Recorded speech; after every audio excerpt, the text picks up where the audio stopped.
হুমায়ুন কবিরের এবার সেটা ভাঙা মারের জবাব মুখ্যমন্ত্রী নিজেই দিচ্ছেন। মুখ্যমন্ত্রী যেভাবে এবার হুমায়ুন কবিরকে শাস্তি দেবেন সেটা আপনারা মুখ্যমন্ত্রীর মুখ থেকে শুনতে পারবেন। এবার হুমায়ুন কবির শেষ, হুমায়ুন কবিরের দল শেষ, শুনতে থাকবেন। নওদা বিধানসভার বিধায়ক মাননীয় হুমায়ুন কবিরের দুটি জায়গায় অত্যন্ত আপত্তিজনক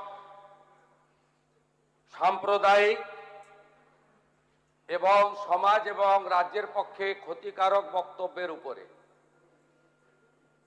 আমার সঙ্গে পরিষদীয় মন্ত্রী ডক্টর শঙ্কর ঘোষ যোগাযোগ করেছিলেন।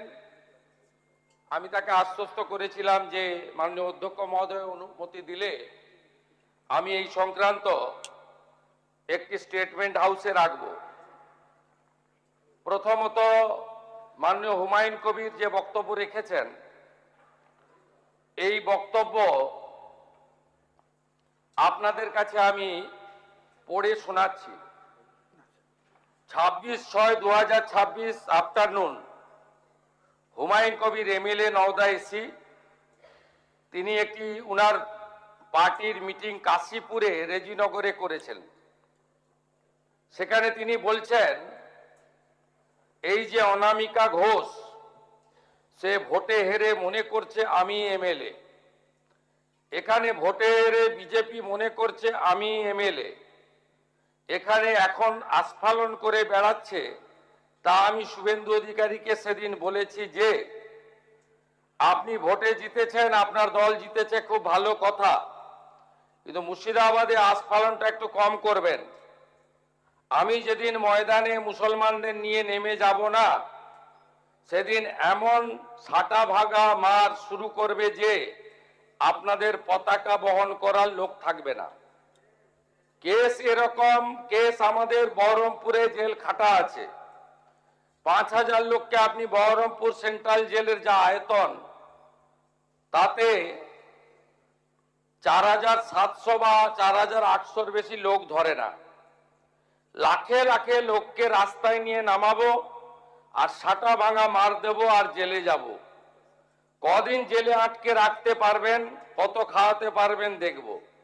লিমিট যেদিন ক্রস হয়ে যায় না, মাথাটা যেদিন গরম হয়ে যায়, সেদিন আমি এসপি বুঝবো না, চিফ মিনিস্টারে বুঝবো না, আর কে কোথায় থাকলো আর কে কোথায় থাকলো না ওসব বুঝবো না।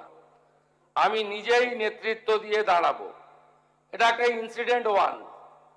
ইনসিডেন্ট 2, শক্তিপুরে দুয়ারা ঘাটে 8 তারিখে, সেখানে উনি বলছেন ভোটের আগের দিন আমার নিজের ভাইপোকে অ্যারেস্ট করেছে এই ওসি। এই আমি তো ভাষা বলতে পারবো না। এই বাচ্চাকে আগে দেখব, তারপরে ভাষাটা আমি অমিট করছি।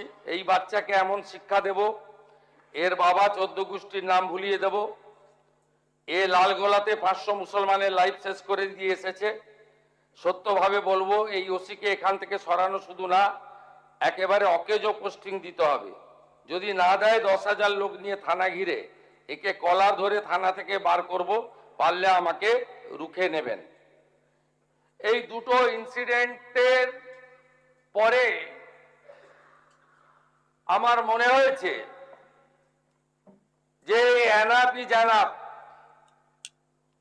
সময় এসেছে এই ধরনের লোককে সবক শেখানোর। আপনাকে আমি পরিষ্কার বলছি, মমতা ব্যানার্জি মুখ্যমন্ত্রী নন।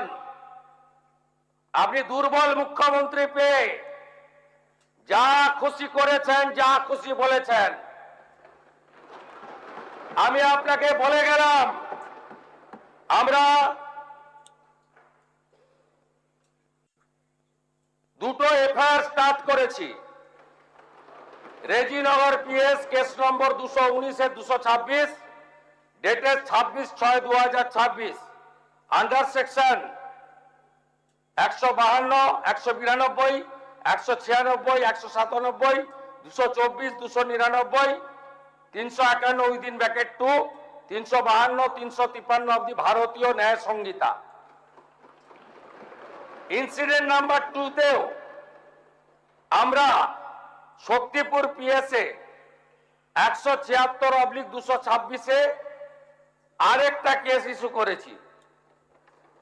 সেই কেসেও আমরা ভারতীয় ন্যায় সংহিতার সমস্ত সেকশন লাগিয়েছি এবং আমি আপনাদেরকে অ্যাসিওর করছি এত বড় ক্ষমতা আপনাকে কেউ দেয়নি। আপনি মুখে যেগুলো বলেছেন,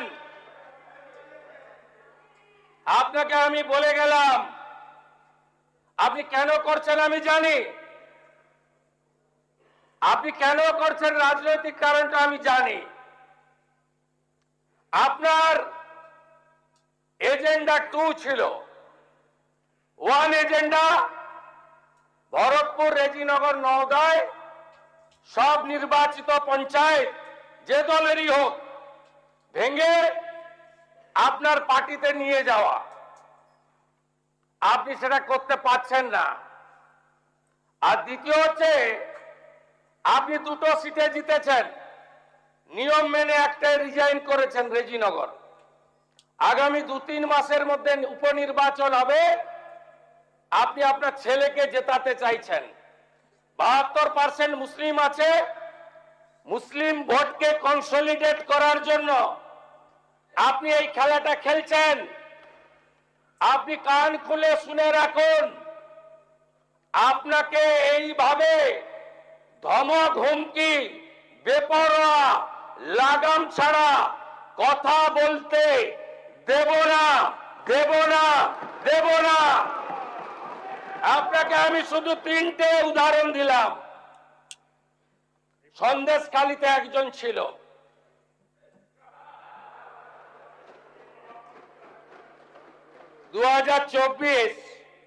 পয়লা জানুয়ারি বলেছিল তৎকালীন বিরোধী দলনেতা এলে তার হাত কেটে পায়ে, পা কেটে হাতে লাগাবে আর চামড়া ছাড়িয়ে মেদিনীপুরে পাঠিয়ে দেবে। ওর অবস্থা কি হয়েছে সবাই দেখেছে। একই টোন ছিল। আরেকটা জীবনতলার গুন্ডা ক্যানিং ভাঙড়, ওর অবস্থাও কি হয়েছে দেখতে পাচ্ছে সবাই।